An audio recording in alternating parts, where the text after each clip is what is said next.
cosa. Háblame, háblame, háblame, dime por qué sucedieron esas cosas.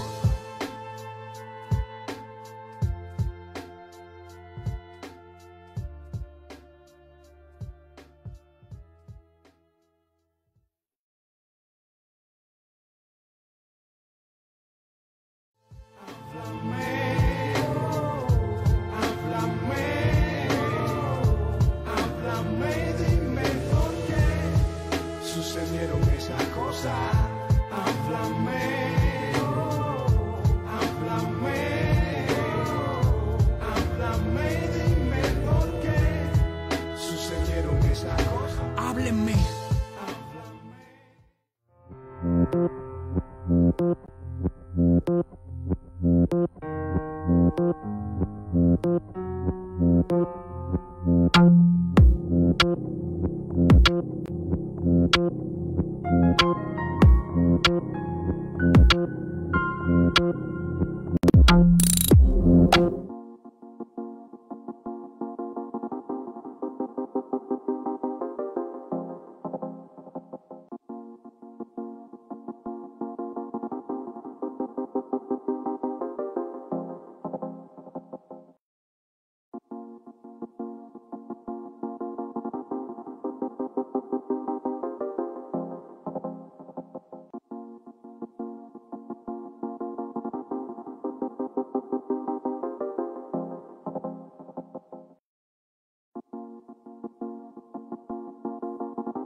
Buenas tardes a todos y todas que acompañan la labor del Instituto de Activismo Hannah Arendt.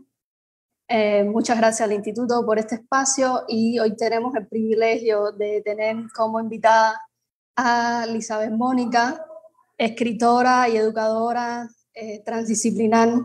Ahora no sé bien, Elizabeth, si poner transdisciplinar después de educadora, después de escritora, o ya esto es una declaración de, digamos, de metodología y se puede poner detrás de cualquiera de los roles.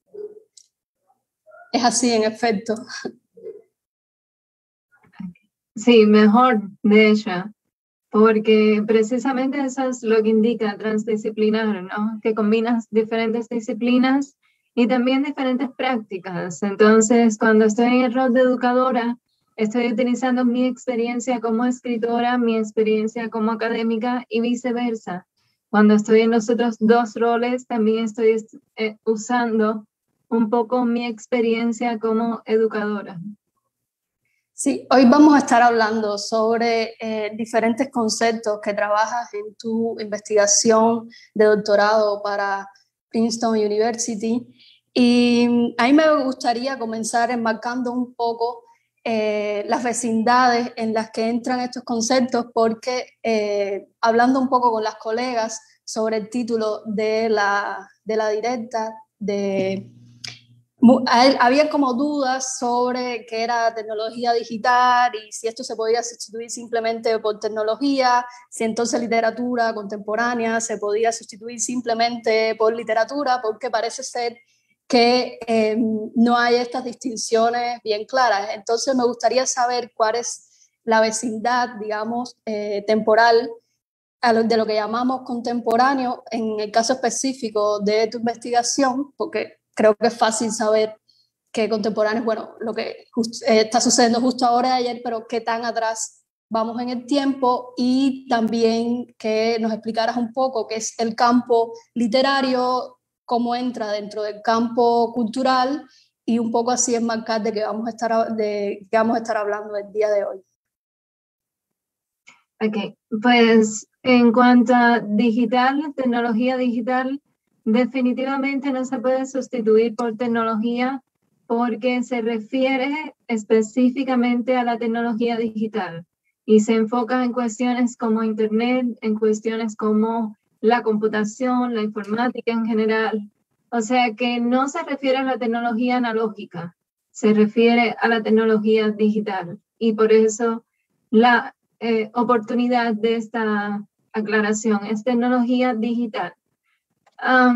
Con respecto al periodo, es precisamente desde que la tecnología digital se hace más presente en el ámbito cubano y más presente, con más precisión, en el contexto del campo literario. Entonces, estamos hablando de finales de los 90, principios del siglo XXI hasta el momento presente. Entonces, esto nos da pie un poco para hablar también de dónde viene este término de literatura por otros medios. Creo que conscientemente pretende tener un rompimiento con los medios tradicionales, ¿no? ¿Es así? Sí, sin duda. Esta frase está jugando con dos cosas. Está jugando con una frase célebre que es: la guerra es la continuación de la política por otros medios. Y mi alusión un poco con este título es: estamos en Cuba, estamos practicando literatura por otros medios que no son los medios tradicionales, y estamos también haciendo política por otros medios.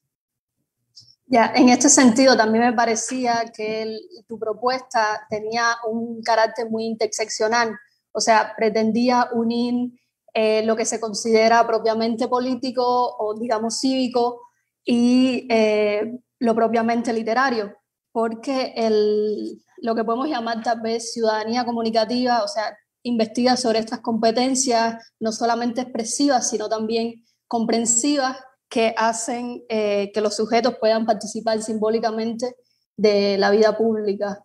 ¿Es por ahí? Sí, sin duda. Y quizás vale la pena aclarar que mi concepción de política no solamente se refiere a macropolítica, es decir, no solamente se refiere a macroestructura, a instituciones, a gobierno, Estado, se refiere también a micropolítica, que son aquellos movimientos menos visibles en el reino de lo político, pero que también constituyen agencia política y constituyen acciones políticas. Sí, creo que una de las primeras intersecciones que pasa a analizar es esta del prosumerismo, que bueno, es creo donde se intersecta la producción y el consumo cultural específicamente. Y bueno, prosumerismo es ya un anglicismo, creo. Cuéntanos un poco qué es el prosumerismo y estas prácticas que has investigado en la Cuba contemporánea. Sí, prosumerismo efectivamente es un anglicismo, pero como persona interesada en la lengua y en el uso de la lengua y también en las traducciones, te puedo decir que es uno de los más afortunados, porque prosumerismo en el ámbito cubano, por ejemplo, se suele decir en el contexto coloquial, se puede decir yo soy un pro, ¿no? Y esto se refiere a profesional.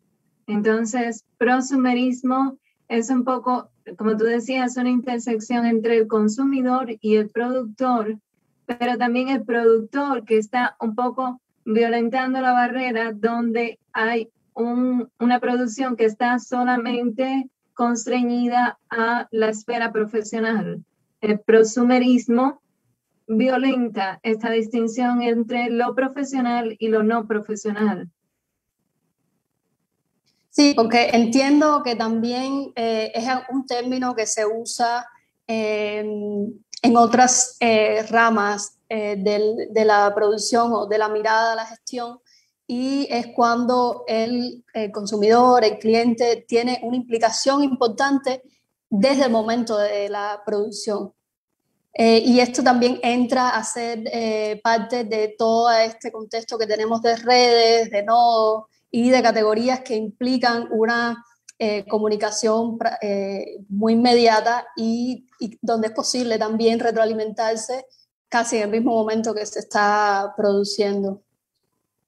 Sí, no, sin duda el entorno contemporáneo propicia el prosumerismo. No es un fenómeno aislado, es un fenómeno del que prácticamente todos participamos.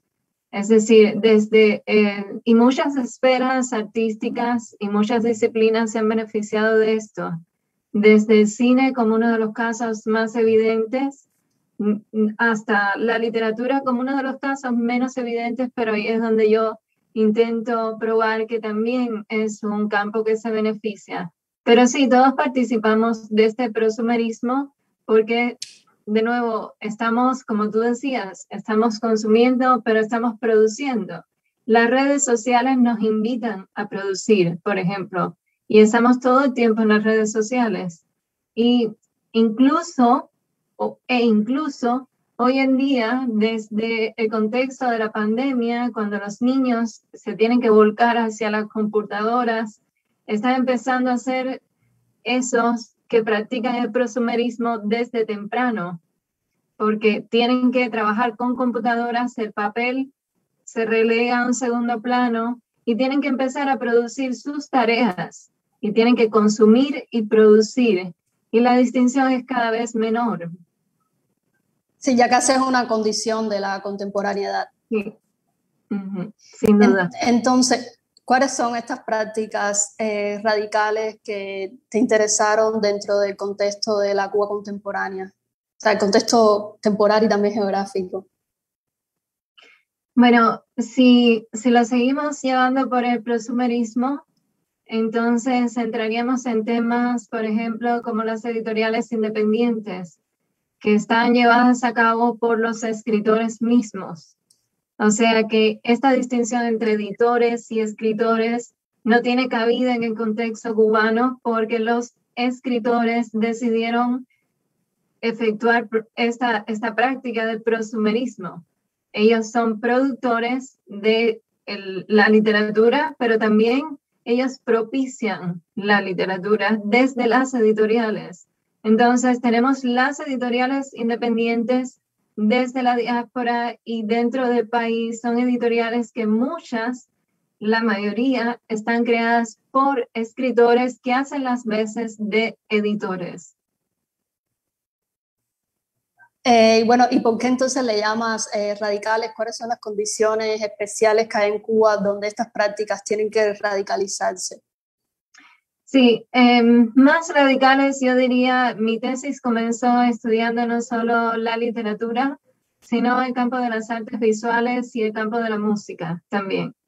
Entonces, luego, porque es una investigación muy amplia, decidí reducirlo a la literatura para la tesis. Pero probablemente la parte a la que te estás haciendo referencia es una parte que introduce fenómenos como el paquete, donde yo considero hay prácticas radicales de consumo, porque no solo se está curando un contenido, se está curando un contenido pensando en las personas que lo van a consumir, pero estamos muy cerca, es decir, tanto esta audiencia como estos productores están muy cerca. Los curadores están en contacto directo con quienes van a consumir estos productos. Y estamos hablando de que en el campo de la música específicamente, el paquete jugó y ha jugado un papel fundamental en la promoción del reggaetón, por ejemplo, y en la promoción de mucho que se ha producido específicamente para ser consumido a través del paquete. Entonces, dime. No, iba a preguntar si en el caso del paquete ha habido una especie de evolución, porque si bien empezó de una manera muy autónoma y alternativa, parece que ahora hay evidencias de que ha sido asimilado y está siendo controlado como casi todo lo demás por, no sé, el Ministerio del Interior o todos los mecanismos de control que hay en Cuba, que son muy rígidos y totalizantes. ¿Qué piensas al respecto? Yo creo que tú investigas más como la parte inicial donde era mucho más autónomo. Sí, y nunca fue de todo autónomo, es mi opinión. Bueno, en Cuba es muy difícil hablar de proyectos completamente autónomos.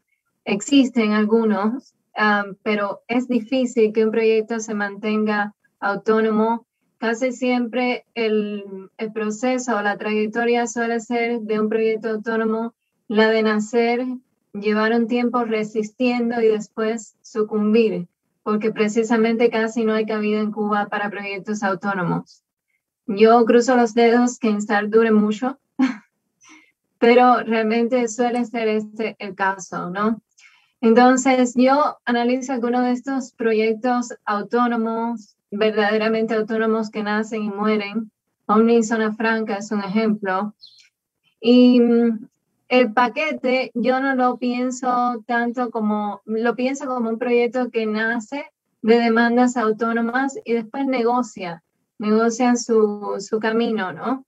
Y eso es lo que estamos viendo. Y por supuesto que está controlado y por supuesto que no estamos hablando de una cosa autónoma ni completamente libre. Hay muchas instancias, yo analizo algunas de ellas en la tesis, donde el paquete ha respondido a las presiones y ha seguido las presiones del gobierno, ¿no? Entonces, esto no quita, sin embargo, que existe una producción y que existe este prosumerismo y que se está produciendo para el paquete dentro de ciertos límites. Sí, no hay que caer tampoco en la polarización o en la abstracción de esta libertad que no tiene ninguna base, digamos, material o que casi no se entiende en la vida, donde la hacer negociación es lo más común, ¿no? Entonces, aquí pones que el trabajo del paquete como un laboratorio de nuevas formas de ciudadanía. ¿Cuáles son estas nuevas formas de ciudadanía? Y en esta intersección entre comunicación, entre participar de manera simbólica en la vida pública y la ciudadanía, ¿qué es lo que hay de común y qué es lo que hay de diferente en este sentido? O sea, entre ciudadanía y comunicación.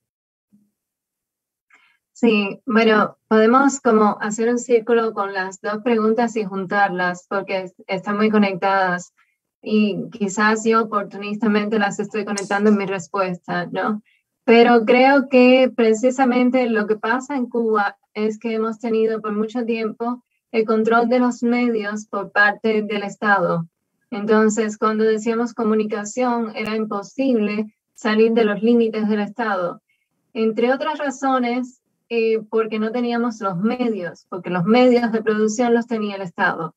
Pero esto cambió precisamente con la tecnología digital y al tener los medios, el ciudadano común, entonces empezó el ciudadano común en un medio como el paquete, dijo, ok, yo puedo hacer esto, yo no tengo que esperar que alguien cubre en la televisión cubana lo que yo voy a consumir, no, yo voy a hacer mi propia lista de las cosas que yo quiero consumir. Yo voy a satisfacer las demandas de mi vecino, de mi familiar, de mi pareja y voy a hacer mi propia lista. Y esto para mí es una práctica radical, no solo de consumo, sino también política, precisamente porque en el contexto cubano esto es un cambio gigantesco, un cambio que altera el contrato social. Ya la información no es una cosa que nos viene de arriba, la información es algo que nosotros podemos manejar, podemos distribuir, en el caso del paquete a nivel nacional, y podemos tener todo este aparato de producción en nuestras manos y controlarlo como ciudadanos, ¿no? Ya, y este consumo a demanda, digamos, ¿es lo que llamas los medios del débil o a qué estás llamando los medios del débil? Bueno, este es un término un poco controvertido, pero es una cita a un libro que precisamente lo que habla es de que existe, que el débil tiene, o el sujeto que está oprimido, para llamarle de otra forma, porque esto también viene de una traducción, ¿no? y es de las armas del débil serían la traducción literal. Pero para llamarle de otra forma podemos decir que es el sujeto oprimido, ¿no? Y o vulnerable. Sí, o vulnerable es otra manera de verlo. Pero en la perspectiva de este libro, es el oprimido, es más que vulnerable porque no es el ciudadano común, es el ciudadano en un sistema donde es especialmente oprimido. Entonces, el libro analiza casos en China, casos de medios donde el ciudadano es específicamente oprimido o más oprimido que en otros contextos más democráticos. Entonces, este sujeto oprimido, lo que tiene cuando tiene los medios, cuando empieza a articular sus propias narrativas, es precisamente un arma, ¿no? Estas son las armas del débil o las armas de estos sujetos oprimidos que empiezan a sobreponerse, ¿no? Empiezan a manejar el discurso y el discurso que antes era un discurso escondido y según este libro eran discursos escondidos, por ejemplo, los chistes. Si recordamos los chistes de Pepito, ¿no? Esta es una cosa arcaica y los chistes desaparecieron de la calle. ¿Por qué desaparecieron los chistes? Porque los chistes era una forma de canalizar precisamente, era uno de estos discursos escondidos, donde estamos tratando de visibilizar, pero sin llegar a visibilizar completamente los discursos que no son permitidos, los discursos que precisamente no pueden ser visibles. Pero al tener los medios y a tener la oportunidad de visibilizar otras narrativas, los chistes dejan de tener pertinencia. Sí, entonces todos aquellos que eran conservadores o que no tenían otra opción se convierten en un actor político a través de comunicar sus propias idiosincrasias, historias, deseos, ilusiones. Sí, sin duda empiezan a surgir narrativas menores, por ejemplo, y eso lo hemos visto. Hemos visto que en 10 años el campo de lo visible se ha llenado de narrativas que antes no estaban ahí, narrativas raciales, narrativas de género, hay muchas narrativas de pobreza extrema en Cuba, hay muchas narrativas que eran sencillamente invisibles antes, y este campo de lo visible, esta esfera pública cubana se ha llenado de estas narrativas. Sí, que de una manera más institucional es lo que se llama observatorios, ¿no? Que tratan estos temas de especial vulnerabilidad y que buscan crear condiciones de inclusión. Ahora, ¿qué es a lo que le llaman consumidores aficionados? Sí, consumidores aficionados es de hecho un término de otra investigadora, es un término de Paloma Duong.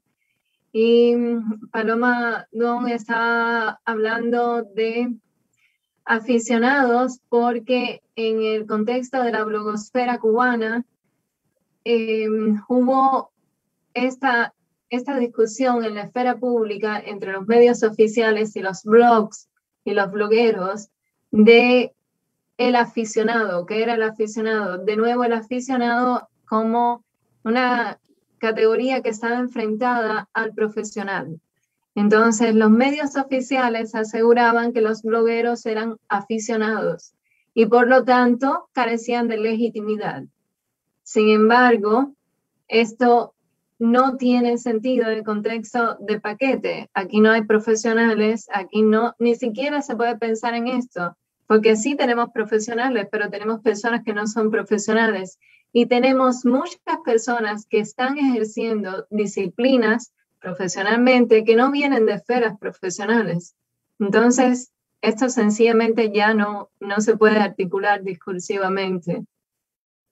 Entonces, desde la práctica hay un sentido más radical de lo que es ser profesional y es que quien lo ejerce y no quien ha sido legitimado académicamente, gremialmente o digamos por otros, sino hay una especie de autorización autónoma. La gente se autoriza a sí mismo ejerciendo lo que sea que viabiliza su necesidad. Sí, y vemos todos estos decretos que están en el contexto de la informatización de la sociedad cubana, que es el proceso al que que está denominado de esa forma por el Estado, ¿no? La informatización de la sociedad cubana es, en términos prácticos, cómo regular esta digitalización de la sociedad, ¿no? Entonces, aquí vemos estos decretos, el 349, el 370, por ejemplo, otros decretos más recientes, ¿no? El 35, y lo que estamos viendo es este resurgir de la categoría de profesional frente a la categoría de aficionado. Y es precisamente porque esa es una de las maneras de controlar el discurso y de controlar que estas prácticas radicales de consumo, que estas prácticas radicales políticas desde abajo no ocurran, ¿no? O se aparten de la esfera visible. Sí, para graficarlo un poco, sería que se rompe la estructura piramidal, donde hay, por ejemplo, una cámara que sería el velo que hay alguien detrás, hay alguien delante, entonces el que está delante de la cámara estamos mucho más vulnerables del que está detrás y que probablemente tenga mucha más influencia en lo que se está narrando.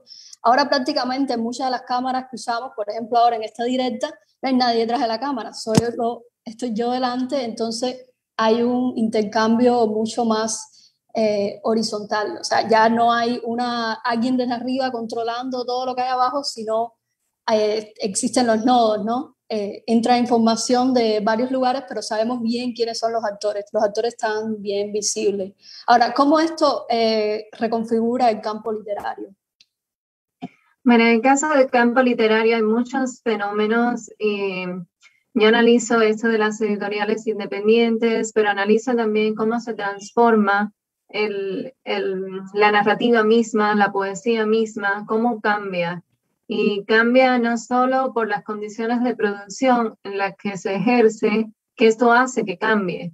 Por ejemplo, no es lo mismo si yo estoy escribiendo para una editorial como Planeta, que si yo estoy escribiendo para una editorial como Letras Cubanas, o para uno de estos concursos literarios que te exigían solamente tener 40 páginas, porque esas eran, de nuevo, las condiciones de producción, solo se podían imprimir ejemplares de 40 páginas, y eso cambia un poco cómo se produce.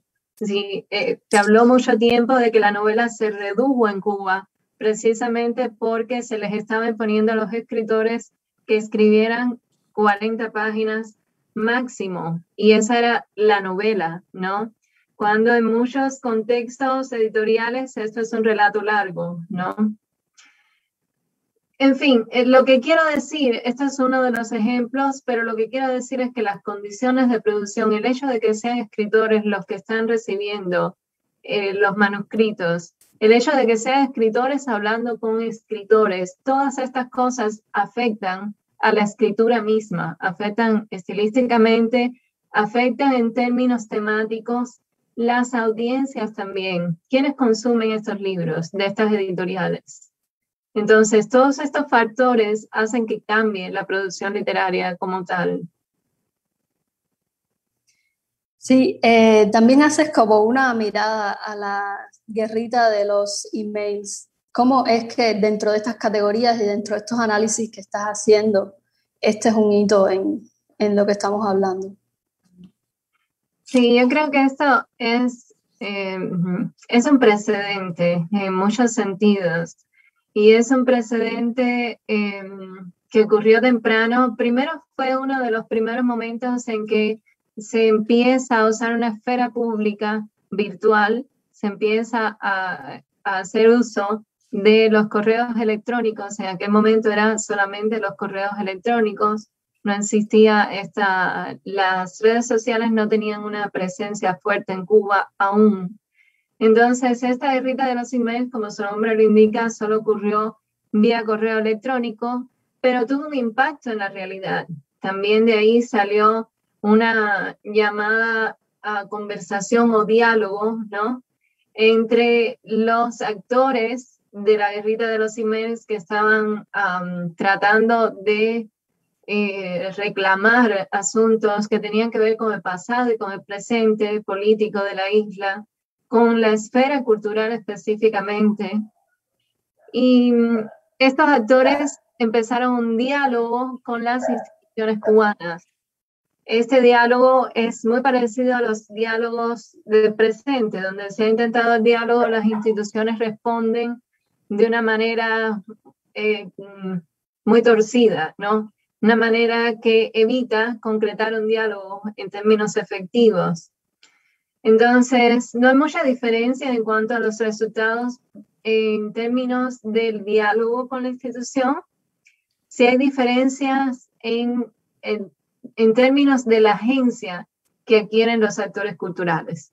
Estamos hablando que después de esto surgieron muchos blogs, después de esto surgieron muchos proyectos artísticos que quedarían y quedarán y están en este momento vigentes, y de ellos se desprendieron otros proyectos vigentes hoy en día, y es precisamente porque se tomó la esfera virtual y se tomó como esfera pública. De pronto dejó de ser relevante si tú podías entrar en una institución y hablar como temas, por ejemplo.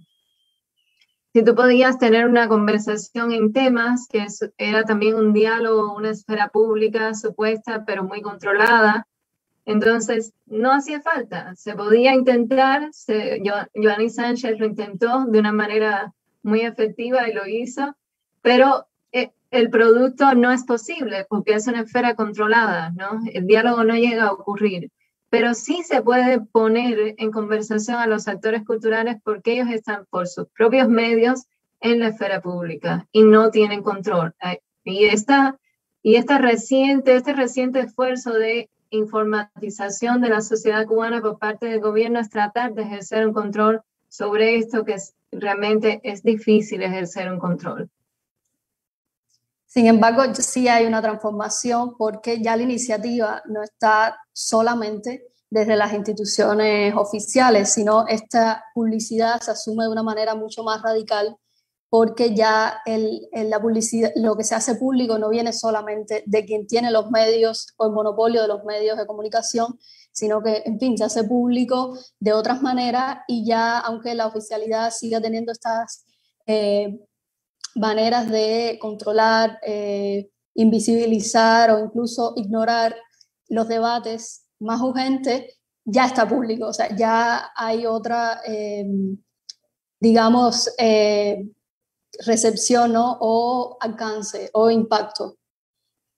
Bueno, ya me estabas empezando a hablar sobre la blogósfera cultural. ¿Seguimos por aquí? Si quieres, yo te sigo. Sí, entonces, cuéntame un poco sobre la blogósfera cultural con todos estos conceptos que estamos trabajando de prosumerismo, de políticas disidentes, de subversión económica, mediática, logística, cómo la blogósfera influye en esta reconfiguración del campo literario cubano. Bueno, la blogosfera fue un fenómeno que surgió al mismo tiempo un poco con la guerrita de los Ximénez y después se multiplicó después de esta. Y se convirtió en algo que, por ejemplo, los medios estatales necesitaban responder a lo que ocurría en la blogosfera. De manera curiosa, los medios estatales no respondían a la blogosfera misma en ese momento, respondían a el eco que venía desde afuera. O sea, por ejemplo, el New York Times publicaba algo relacionado con la blogosfera y entonces los medios oficiales respondían, pero era como un triángulo, ¿no? Sí, como una manera de imaginar las voces autóctonas. Sí, yo diría, y este es un terreno que a mí no me gusta entrar, como hablar de las intenciones, ¿no? Pero yo diría que para el gobierno hubiera sido preferible sencillamente ignorar esto, ¿no? Pero no les fue posible porque hubo un eco exterior muy fuerte y al conmoverse la opinión pública internacional y al ser tan fuerte la reacción en la opinión pública internacional, entonces vino de rebote y ahí es que los medios oficiales necesitan decir algo, sencillamente, ¿no? Hoy en día no pasa así, hoy en día este triángulo no existe de esa forma. Hoy en día la presencia de los medios independientes es tan fuerte que ya están en diálogo directo con los medios oficiales. Entonces, después es que viene la prensa extranjera. O sea que ahí vemos un cambio significativo y ahí vemos también un logro de estas prácticas ciudadanas, ¿no? En Sí, otros... sí, no, dime. Adelante, adelante. No, en otro sentido estaba pensando en aquel momento cuando estaban los blogs, y esto fue un fenómeno internacional. Los blogs fueron un fenómeno muy importante en muchos países del mundo y tuvo que ver con la revolución digital y tuvo que ver con necesidades de ejercer un periodismo ciudadano, ¿no? Y se le llamaba así periodismo ciudadano porque era periodismo que no era ejercido por medios que tradicionalmente legitimados, sino era un periodismo ejercido por ciudadanos. Pero se pensaba como una esfera alternativa, estaban los medios tradicionales y el periodismo ciudadano. Hoy en día no es así, ya no se habla de periodismo ciudadano porque en contexto actual, precisamente con el prosumerismo, por donde empezamos a conversar, no tiene sentido, no existe una esfera alternativa, existen muchas prácticas alternativas, pero no hay una esfera paralela, no existe tal cosa, ¿no? Sí, en este sentido no solo hay una sincronicidad entre los productores culturales y los consumidores o los lectores en el campo literario específicamente, sino también de Cuba con lo que sucede en el mundo, con los debates contemporáneos, que eso es algo que por lo menos en las primeras décadas después del 59 casi no sucedía, y es algo que pone en evidencia la blogosfera y bueno, también las revistas digitales. ¿Cómo trabajas esto de las revistas digitales? Porque es a partir del 2000 que empiezan a subir las primeras, ¿verdad? Sí, y esas revistas digitales empezaron a ser revistas literarias. Probablemente es una de las pocas instancias en que la literatura tuvo un rol de vanguardia. Entonces, aquí aparecieron las revistas digitales literarias y circularon durante un tiempo, hasta cerca de 2008, fueron bastante relevantes en el campo literario y en el campo cultural en general, porque era, de nuevo, un modo de circulación alternativo que no dependía de los medios estatales y empezó a llamar la atención y a hacer una contribución muy importante con la información que estaba distribuyendo. Y esto empezó a configurar el campo literario porque estas revistas no solo estaban distribuyendo información que podía ser censurada en los medios oficiales, esta revista empezó a trazar un nuevo campo literario, un nuevo canon nacional también.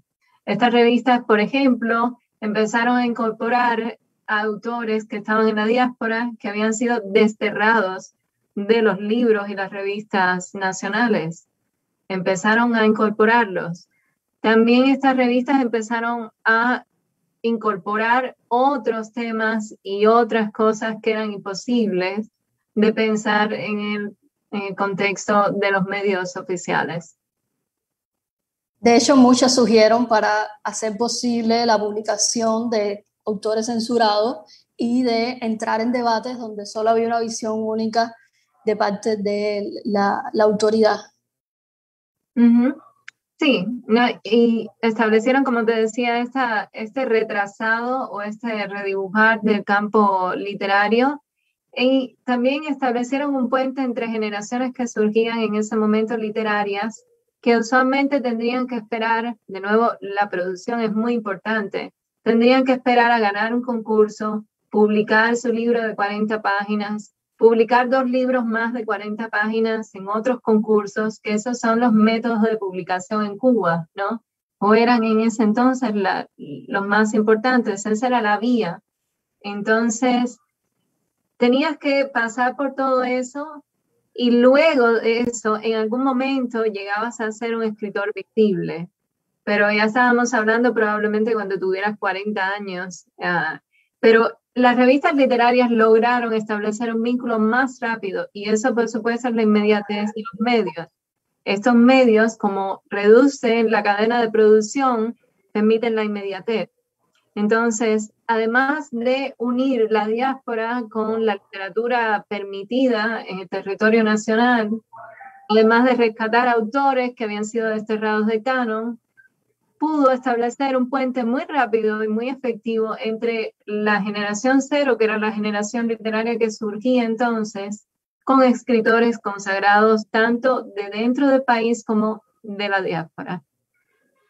Sí, hubo una especie de fusión, no solamente entre escritores consagrados y también escritores emergentes, entre autores censurados y autores permitidos, entre temas tabú y temas permitidos, sino también que hay una especie de sincronía en cuanto, por ejemplo, a gremios y a prácticas de genéricas. No sé, ya la literatura y el periodismo, por ejemplo, no podía ser separado como eran las prácticas anteriores, donde era muy importante hacer la distinción entre periodismo y literatura, entre poesía, que era, no sé, un género más sonoro, y luego poesía visual, o ya entraron los temas como las artes plásticas, la música, y ahora mismo es difícil decir cuando hablamos de una revista digital, de qué tema nos vamos a encontrar, ¿no? Sí, otra transición que yo analizo es la transición de las revistas a las revistas culturales, ¿no? Y estamos hablando de casi todos los medios que encontramos entre los medios independientes cubanos hoy en día, son medios culturales, ¿no? Y esta concepción de revista cultural, por ejemplo, no existe una revista literaria, existen, hay algunos casos de revistas literarias hoy, pero no es la mayoría, no es la tendencia como lo fue en aquel momento de las revistas literarias. Estamos hablando de una transición, y esto ha ocurrido en el mundo, no solamente en Cuba, de la revista literaria a la revista cultural. Y la revista cultural es ese medio donde te puedes encontrar no solo literatura, sino también otras disciplinas. Y es precisamente porque la literatura, bueno, dos cosas. Los procesos de producción de la literatura han sido desprofesionalizados, por un lado, y lo otro es que la literatura como tal, como medio así puro, lo literario, que se distingue del periodismo, que se distingue de las artes visuales, ha dejado de tener relevancia. Y sobre todo en los medios digitales y el consumo inmediato de medios. Sí, también hay otras maneras de escribir, ¿no? Que tienen que estar muy asociadas a el medio con el cual se va a llevar el mensaje, ¿no? Ya el medio es el mensaje. Específicamente quiero preguntarte sobre la sexescritura. Uh-huh. Sí, este es un capítulo que yo dedico a un texto literario que aparece en un blog y que está haciendo lo que yo llamo sexescritura, ¿no? Está trayendo temas que eran tabú en los medios oficiales y está también ejerciendo una nueva visión de qué es el ciudadano, cuáles son las prácticas ciudadanas en el mundo visible y en el contexto de la ciudad de La Habana. Entonces, la sexescritura está haciendo esto y es solamente para este caso, pero en este caso es muy patente cómo el lenguaje aquí está puesto al servicio de hacer una escritura que tenga un deseo, que tenga el sexo como uno de los temas fundamentales y que la movilizan, ¿no? Que es lo que la guía precisamente. Esto también está siguiendo un poco el concepto de deseo de Luz Tiwatari y está siguiendo de otros autores como Maurice Blanchot y otros más.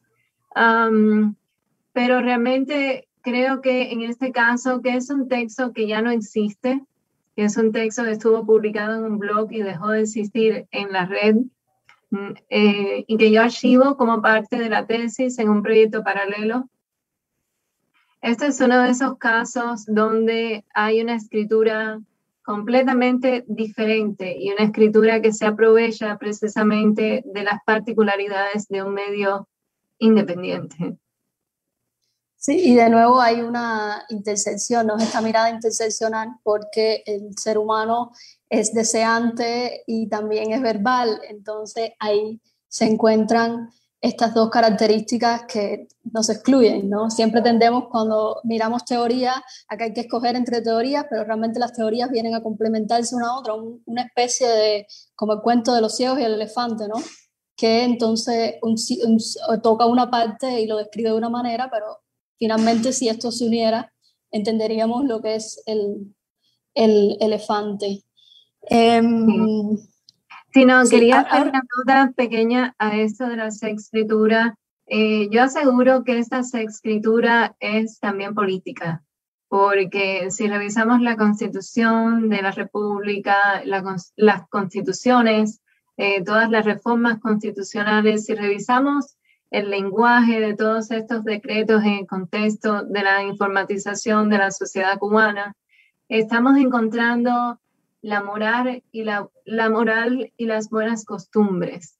Y esto desde la colonia está excluyendo sexo, está excluyendo prácticas sexuales, está excluyendo formas de ciudadanía también.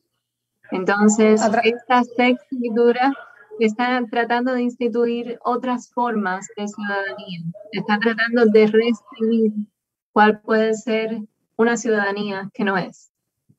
Sí, y que estas formas sean encarnadas, o sea, que tenga un cuerpo y no sean en abstracto y finalmente también incluir, al mismo tiempo que se incluye esta, digamos, corporalidad, también una fragilidad del propio ciudadano, del propio consumidor, del propio prosumidor, del propio lector o escritor o gestor cultural. Entonces, ahora me gustaría hablar sobre las editoriales independientes, que es algo que ya veníamos mencionando últimamente. ¿Cómo se insertan en esta nueva reconfiguración del campo literario? Bueno, realmente, si fuéramos a reducir un poco la historia de las editoriales independientes, muchas son el resultado de personas que emigran, personas que deciden llevar a cabo editoriales o proyectos editoriales. Muchos de estos proyectos nacen como una empresa de parejas o como una empresa entre amigos y son escritores o son escritores y sus parejas. A veces las parejas también son artistas visuales o pertenecen a otras disciplinas artísticas y son empresas domésticas, por decirlo de alguna manera. Y son empresas afectivas también. Entonces, estas personas, yo llevé a cabo muchas entrevistas a estas editoriales y muchas de las respuestas fueron, yo hice esto porque fulanito que está dentro tenía necesidad de publicar, por ejemplo, y no encontraba cómo, y aquí teníamos herramientas como Amazon y entonces, ¿por qué yo no voy a tirarle un cabo a fulanito y vamos a hacer esto? Y otras son, yo siempre quise hacer algo en Cuba que no pude hacer, ahora que estoy fuera puedo hacer esto y puedo no solo cumplir una parte, mis sueños, sino también ayudar a las personas que están dentro de la isla, ¿no? Hay una cohesión también aquí visible del campo literario. Estamos viendo un campo literario que es transnacional, que no se concentra para nada en términos territoriales y que se ve a sí mismo como esto que tiene mucha cohesión y que no importa dónde estés, tú perteneces a la literatura cubana. Tú eres un escritor o una escritora o un escritor cubano y formas parte de este campo en común, ¿no? Sí, y estos términos que habías dicho, doméstico, afectivo, ya de por sí es una contestación al autoritarismo, donde parece que lo doméstico y el afectivo está tan relegado y nunca puede ser un argumento. Uh-huh. Sí, y a otros modos y a otras concepciones, de nuevo a la profesionalización, donde no estamos para nada estos entornos domésticos pertenecen a esta preconcepción de la literatura como un producto que se vale de grandes redes o que se vale de grandes aparatos de producción. Sí. Entonces, ahora quiero preguntarte, ¿qué es lo que llamas la comunidad negativa? Sí, la comunidad negativa sale un poco del capítulo de la escritura y sale de otros conceptos que se generan precisamente cuando nacen las revistas literarias y empiezan a aparecer discursos alternativos de ciudadanía, ¿no? Que es el ser nacional. Muchas de estas narrativas lo que están reescribiendo precisamente es este ser nacional. Y esta comunidad negativa, esto sale de Maurice Blanchard y es precisamente hablar, y esto sale pertinentemente de una conversación entre Blanchard, Nancy y otros escritores sobre el comunismo también.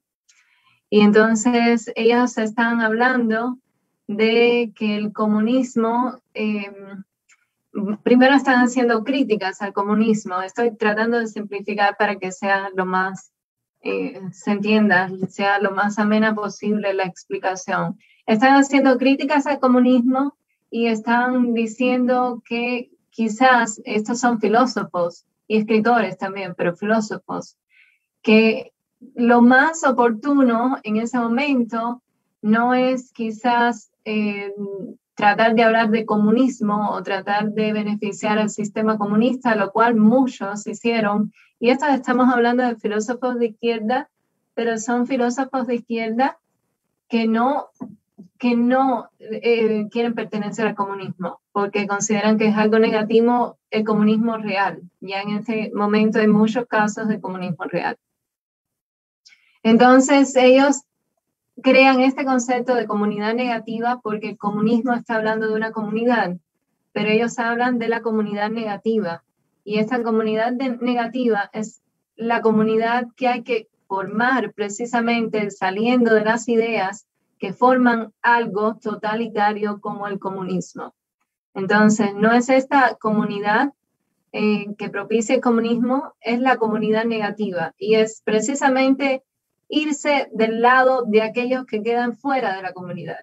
Por eso es negativa, porque te estás posicionando no dentro de la comunidad, sino fuera de la comunidad, con aquellos que, como dices tú, son vulnerables, pero no solo vulnerables, con aquellos que son abyectos, con aquellos que son denigrados, con aquellos que son lo peor en términos de los consensos sociales, ¿no?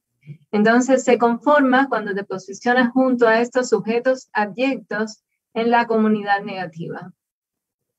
Sí, creo que en este contexto es fácil entenderlo en la posmodernidad porque esto de darle valor a la comunidad frente al positivismo se vio en otras prácticas, como pasó, por ejemplo, con las artes visuales, con la performance, que de pronto no había, el observador se convirtió en un experienciador porque ya era multisensorial, y entonces todo lo que entendíamos como obra, como realidad, como ficción, todo esto de nuevo se desdibuja. Y justamente entendiéndolo en el contexto del comunismo y de un fuerte positivismo que heredamos de la modernidad, se entiende la importancia de integrar el concepto de comunidad negativa. Tengo una pregunta por aquí de Marta María Ramírez. Dice, me gustaría saber si Elizabeth Mónica ha asistido al espacio de Instar Lecturas en Tiempo con Jorge Enrique Rodríguez como anfitrión. De ser así, ¿cómo ve estas iniciativas no escritas transmediales para literatura por otros medios?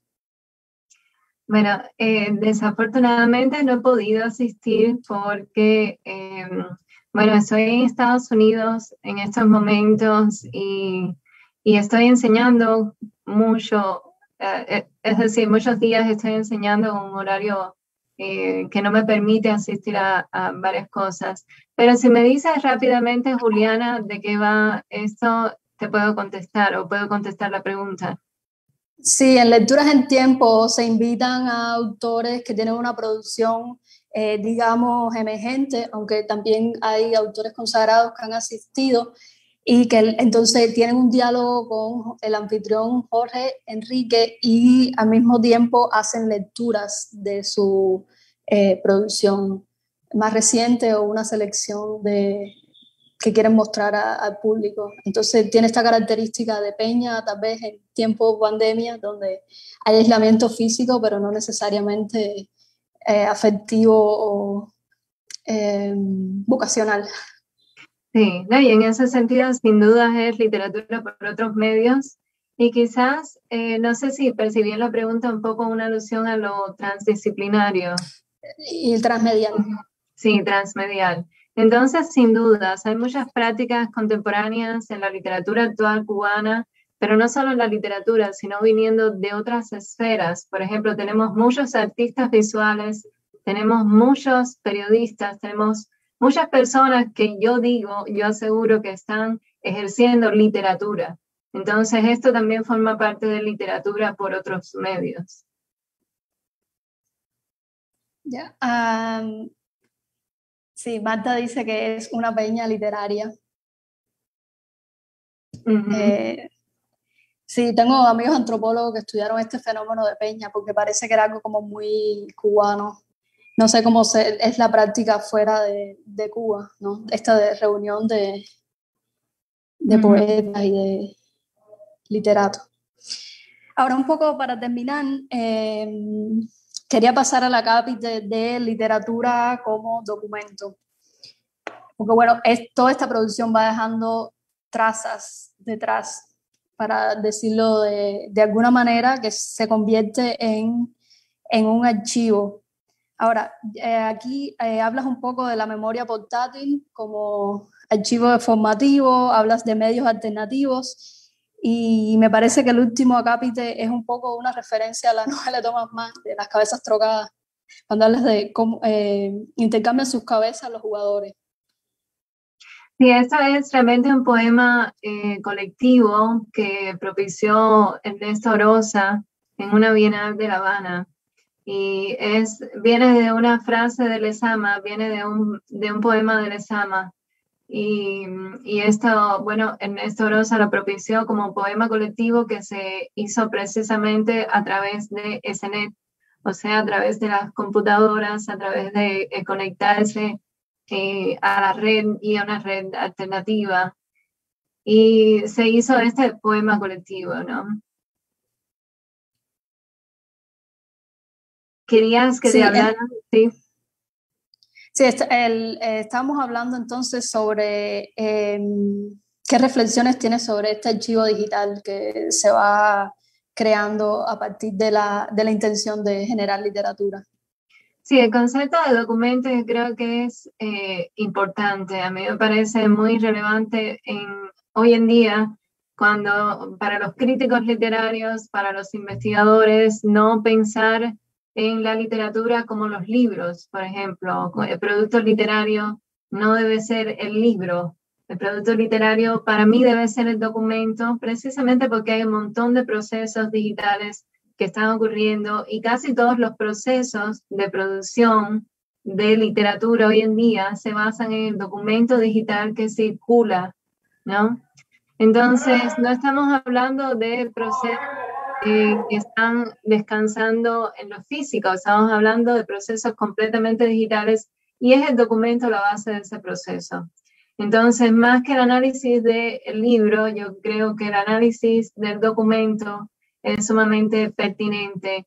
También esto tiene una segunda parte, ¿no? Que el documento es también el acto de documentar, ¿no? Entonces, muchas de las preocupaciones recientes de la producción cubana en general es esta necesidad de documentar. Y eso, bueno, está analizado en las artes visuales por otras personas y yo lo traigo un poco a la literatura como esta necesidad de documentar está siendo una parte muy importante de las obras literarias contemporáneas, ¿no? Sí, y de la memoria, claramente. Yo recuerdo este debate entre artistas de si había que documentar o no había que documentar. algunos decían que sí, porque bueno, muchos de sus públicos les recordaban la obra de una manera totalmente diferente a como ellos la recordaban. Entonces, pues para tener una conclusión sobre qué realmente pasó, a veces era muy importante el documento, ¿no? Y bueno, como también la literatura ya es prácticamente también audiovisual, porque están los estados de WhatsApp, está Facebook, está, bueno, todas las redes que propician que hay una intervención. De hecho, esta propia virtualidad también entra dentro de los libros. Hay muchos libros que ya tienen su screen, sus pantallazos, su chat, entonces todo se vuelve muy performático, ¿no? Ahora, Marta, un poco recordándonos esto de la comunidad negativa, dice, me gustaría saber cuáles son las editoriales que no son dirigidas por escritores y si sabe sus motivaciones, que no creo en el caso cubano sea económico. Si quieres responder, Sí, no sé si... esa no, perfectamente la cogí. Esta es una pregunta que añade un buen punto y sí, las motivaciones generalmente no son económicas. Generalmente y sobre todo al comienzo de este proceso donde aparecieron editoriales independientes cubanas, las motivaciones eran, como dije, afectivas, eran motivaciones que estaban relacionadas con este pertenecer al campo literario y eran motivaciones no económicas. También sí se ve los resultados comerciales de estas editoriales, todavía la motivación económica casi que no tiene cabida, porque las ganancias no son tales como para que se pueda hablar de motivaciones económicas. Había otra parte de su pregunta. Sí, bueno, ya preguntabas, ¿cuáles son las editoriales que no están dirigidas por escritores? Sí. Y ya la segunda parte contestaste. Sí, entonces, editoriales que no están dirigidas por escritores. Bueno, existen editoriales híbridas, hechas entre personas que curiosamente tampoco son profesionales del mundo editorial, pero que se han ido insertando, porque de nuevo estamos hablando de procesos que son hasta cierto punto globales. Hay particularidades en el contexto cubano, pero el hecho de que muchas personas que no vienen de un ámbito profesional están ejerciendo carreras o están ejerciendo prácticas que tradicional, el concepto de carrera también es un poco arcaico en el contexto contemporáneo, pero eso es otra conversación. Están ejerciendo prácticas profesionales que antiguamente solo estaban reservadas para personas con cierta educación o que provenían de ciertas redes. Entonces, existe un ejemplo de esa editorial Guantanamera. La editorial Guantanamera está hecha por un español que está trabajando con personas en Cuba, pero este español y Guantanamera es una parte de otra editorial más grande en España. Y existen otras editoriales que forman parte de esta editorial más grande, que no es Guantanamera, hay otras colecciones, ¿no? Y esta editorial o colección, se le llama a sí misma editorial, pero en términos de producción forma parte de esta editorial más grande, está motivada por razones económicas precisamente. Es decir, este español piensa que hay una oportunidad económica en Cuba con la literatura cubana y esas son sus motivaciones y ese es el objetivo detrás de la empresa. También está porque es difícil insertarse en el contexto cubano, y esto también es importante, sin otros discursos, para hablar con los escritores cubanos, para hablar incluso con las instituciones cubanas. Él tiene que decir también que tiene motivaciones relacionadas con el valor de la literatura, con la promoción de la literatura, que son motivaciones que empiezan a acercarse en términos discursivos a aquellos de las editoriales independientes fundadas por cubanos, ¿no? Entonces eso te dice un poco cuáles son las ideas acerca de la empresa editorial que circulan en el campo literario. Sí, porque aunque la financiación y en sentido general el pago por servicio es algo común a cualquier profesión, en Cuba está siempre el beneficio económico muy asociado al mercenarismo, como si eso fuera suficiente para decir que hay un compromiso más allá de la subsistencia o de vivir con lo que uno sabe hacer mejor. Bueno, un poco para ya concluir y terminar este encuentro de literatura por otros medios, me gustaría entonces que me hables cómo ves esta inserción de la literatura por otros medios, la tecnología digital y el campo, toda esta reconfiguración del campo literario que hemos estado hablando actualmente a corto, a mediano y a largo plazo. ¿Cómo esta ciudadanía comunicativa finalmente crees que lo ves optimistamente o crees que ya no pueda ir más allá? Después poniendo dos escenarios bien extremos, ¿no? Sí, bueno, hay dos cosas aquí. En términos personales, las predicciones no me gustan mucho, pero puedo tratar de contestar la pregunta, ¿no? Uno siempre cuando investiga mira o trata de mirar hacia el futuro o trata de ver cuál es el camino que van tomando las cosas, ¿no? Es parte de la labor analítica. Entonces, yo creo que esto no es ni positivo ni negativo. Creo que casi todos los fenómenos que analizo los analizo no los analizo de manera épica. No digo, esto es algo muy bueno que hacía falta, aunque en muchos casos es algo muy bueno que hacía falta, ¿no? Lo cual es evidente en nuestra conversación. Pero me interesa más decir, esto contribuye en este sentido, esto llena algunas lagunas que existían, esto cierra algunas puertas y abre otras, etcétera, ¿no? Entonces, yo creo que tiene aspectos positivos y aspectos negativos. Yo creo que hay como vicios, quizás, pero ya esto empieza a entrar en lo subjetivo, ¿no? Eso ya no son cosas que yo reflejaría por escrito, porque me interesa hacer lo más objetivamente posible. Es decir, me interesa dar una visión que sea lo más objetiva posible. Pero creo que definitivamente va a evolucionar, creo que pronto, y esto es un pronóstico que estoy lanzando y de nuevo es una cosa que no me gusta hacer, pero esto es lo que yo puedo un poco ver en el futuro cercano, según lo que he estado analizando, ¿no? Y según mis ideas acerca de lo que ha estado ocurriendo. Y creo que va a cambiar relativamente pronto, va a cambiar la manera en que funcionan los medios independientes, va a cambiar la manera en que funcionan las editoriales, por varias razones, porque el mundo está cambiando, porque Cuba también está cambiando, y porque hay muchas cosas del campo literario que todavía funcionan como arrastradas de etapas anteriores. Hay muchas concepciones que funcionan en el campo literario. Esta de lo comercial, por ejemplo, no es solamente lo de los mercenarios que tú decías, que es esta categoría que el gobierno suele poner para etiquetar a la gente y marginarla de la esfera pública. No es solamente esto, es también que existe un prejuicio en el campo literario acerca de lo comercial.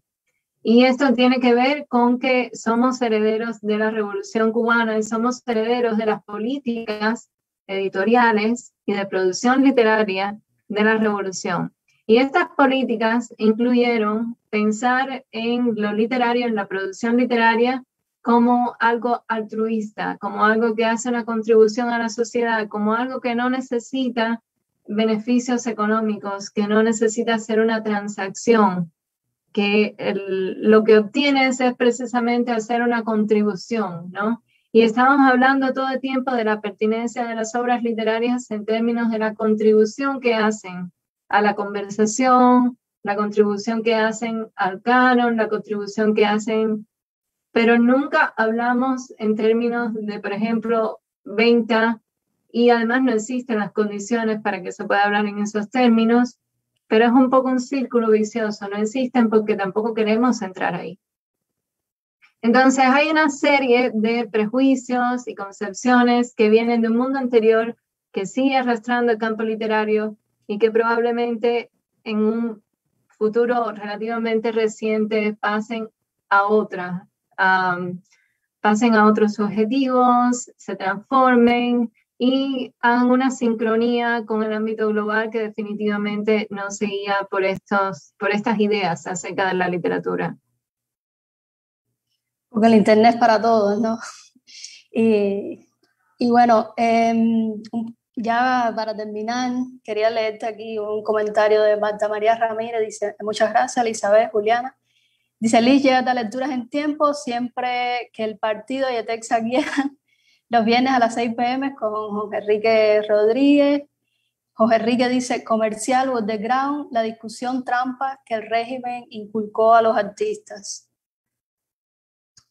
Comentario. Y gracias de nuevo por exponerte a hacer una predicción, aunque yo sé que no te gustan. Gracias. Y por compartir todos estos conceptos de prosumerismo, literatura por otros medios, y esperamos que también haya sido de provecho para quienes nos están acompañando en esta tarde. Y nos vemos en otras académicas. Muchas gracias por la atención hoy. Adiós. Gracias a ti. Y gracias a Inter. Thank